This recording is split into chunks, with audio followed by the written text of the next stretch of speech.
అడుగులు పెట్టేందుకు మార్గం సుగమమైంది. ఆంధ్రప్రదేశ్ సమగ్ర అభివృద్ధికి కొత్త రైల్వే జోన్ ఎంతగానో ఉపకరిస్తుంది. అలాగే పర్యావరణ హితంగా అభివృద్ధి చెందుతుంది అనటంలో అతిశయోక్తి లేదు.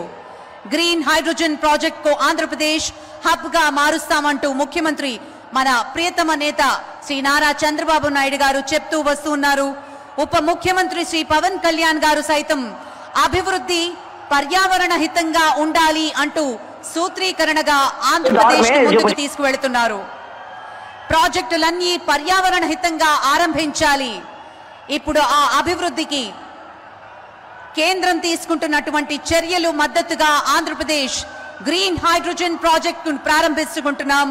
తాజాగా ఎన్టీపీసీ ఇది మనందరం చేసుకున్నటువంటి అదృష్టంగా భావిస్తూ గౌరవ ప్రధాని శ్రీ నరేంద్ర మోదీ గారు 2 లక్షల కోట్లకు పైగా విలువైన అభివృద్ధి ప్రాజెక్టులు శంకుస్థాపన, ప్రారంభోత్సవం మరియు జాతికి అంకితం చేస్తున్నటువంటి శుభ తరుణాన్ని మనం మరికొద్ది క్షణాల్లో వీక్షించబోతున్నాం.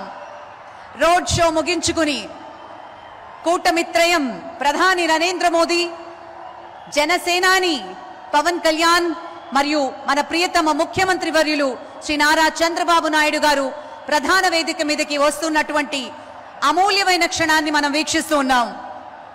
దేశంలోనే చాలా కొద్ది మందికి మాత్రమే సాధ్యమవుతుంది అటు రాజకీయం, ఇటు సంక్షేమం, మరోవైపు అభివృద్ధి. ఇలాంటి భిన్న పార్శ్వాలను అందించగల ఏకైక నాయకులు మన ప్రియతమ ప్రధాని శ్రీ నరేంద్ర మోదీ గారు. రాజకీయంగా ఆయనకి తిరుగులేని నాయకుడిగా